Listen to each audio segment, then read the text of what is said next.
All right. Well, we are back. We're back. The Not Too Late Show. I'm Henry L. Hank DeMond. Kerry Kaufman. Hi. Well, let's start with our next segment. History Strikes Back. Sounds good to me. Yeah. Whose voice is that? Whose awesome voice is that? Never could guess. Who could that be? All right, this is February 9th, and so we're exploring February 9th in history. I'll just run through some of these. We've got 1526 on February 9th. Spaniards set fire to Ixmiche in Guatemala. I'm assuming that was an Aztec or a Mayan fort of some sort. You didn't research that? Well, I did. I probably Ran out did. of time? Yeah, I don't know. It was probably while I was asleep. In 1607, Chief Wochin Chopunk was killed. In 1893, Falstaff premiered. You know, that's one of my favorite beers. No, Hank. Now, I know better than that. In 1890, Dvorak conducted his own symphony, number 8. That must have been so cool in those days to have the composer come out and perform and do his own stuff, perform their own show. The next thing I've got on my list here is one of the most fascinating things I think I've read for this particular day, if ever. And in 1956, are you familiar with the show I've Got a Secret? I might be. Somewhat, yeah. I probably saw it on, saw a segment of it or something on PBS a few years ago. It's an old black and white 1950s game show. And basically some celebrity or some individual would come on. Yeah, is that the one where the celebrity comes on and the 4 people are blindfolded and they have to guess, or is that another one? I don't think they were blindfolded. That's something else. But yeah, there are panelists, and so they ask questions of the person behind the chair or behind the desk or whatever. And so, and I guess, I guess if it was a celebrity, they would like put them in shadow or whatever. Well, Samuel Seymour, does the name sound familiar to you? When I had this in my spreadsheet, I was like, Samuel Seymour. Why did I write this down? I know the name Seymour. And, like Jane Seymour. No relation. No relation. To Okay. Jane. Samuel Seymour was the last surviving individual to have witnessed the assassination of President Lincoln. Are you kidding? He was 95 years old, or 92. He was in his 90s, and he came on this show, and the panelists, asked him questions, try to figure out who he was and what he was about. Right. And that was his secret. That was his story. Yeah, it was his secret. Yeah, he was like 6 years old or something.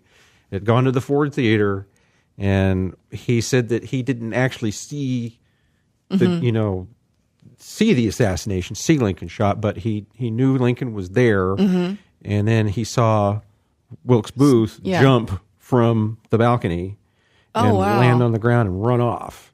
Oh, wow. Yeah, and, screaming in mayhem and all that. So. He was busy watching at the... Yeah, well, and Lincoln, he said he couldn't see Lincoln because he was set back. Right. But he saw all the excitement and the commotion afterwards. And remembered it and recalled it and talked about it. And yeah, he So that was cool. If you get on YouTube, you can find it. If you. I will definitely do that. I'll look for that tonight, and I'll see about putting a link down if I can. Yeah, it's fascinating. In 1964, G.I. Joe was released. I have 11. Wow. Regina likes G.I. Joe. She just gave us all a fist bump. So the little figurines came out in 1964? I'm guessing little. Well, that's what I remember growing up. You're thinking of the Army Men. No, this is G.I. Joe, the action figure. Oh, the big action figures. Yeah, that's what I'm thinking. Oh, I'll say I didn't realize, because I remember in the 80s they were the little figurines. Yeah. Okay. So they were the big dolls. How dare you? No, I actually, I wasn't really into that stuff, but You weren't into dolls, Hank? I wasn't into dolls. No. I have, and then all of a sudden I jumped to 1119, and Calixtus II was appointed pope, or king or something. I'm assuming he's a pope. I don't know why I wrote it down, but didn't. There's no background there. Sorry. Oh, but this is interesting though. In 1934. It was You are a goober. minus 51 degrees in Vanderbilt. Oh, my word. Is that what that... Wow. Now, okay, Vanderbilt, say it, Vanderbilt, Tennessee? You mean the college? No, Hank? you got here MI. I think that's like Missouri. No. Michigan? You're supposed to walk into something here, but okay. Michigan, yes, it's Vanderbilt, Michigan. Yeah, I'm too blonde to even know. Not the school. And then minus 52 degrees, same day, same year, in Stillwater, not Oklahoma.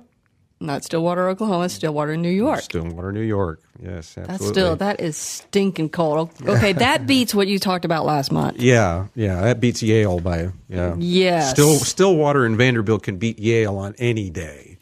How would people live? And that was in 1934. I mean, stupid question, I know, was there air conditioning back then? Or not? I mean, No. Not nearly like what there is now. No. How did the town survive that? Minus 51 degrees? Why would you need air conditioning? Or not air conditioning, heating, whatever. All I know is I have this unit in my house that does both. And I call it the air conditioner. They just lit a fire, put a pile of logs right there in the living room and have lit it up and watched the action and sat around and huddled up together. And anyway, so we got, I don't know if I'm going to do very many of these things from we're going to be rolling along here, but historyorb.com.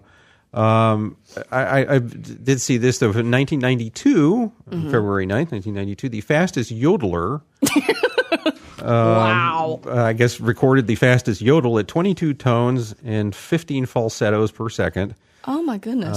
By a fellow by the name of Thomas Scholl of Germany. Wow. That is not nearly as easy to do as it sounds. History. In 1964, we have the first appearance of the Beatles on the Ed Sullivan Show.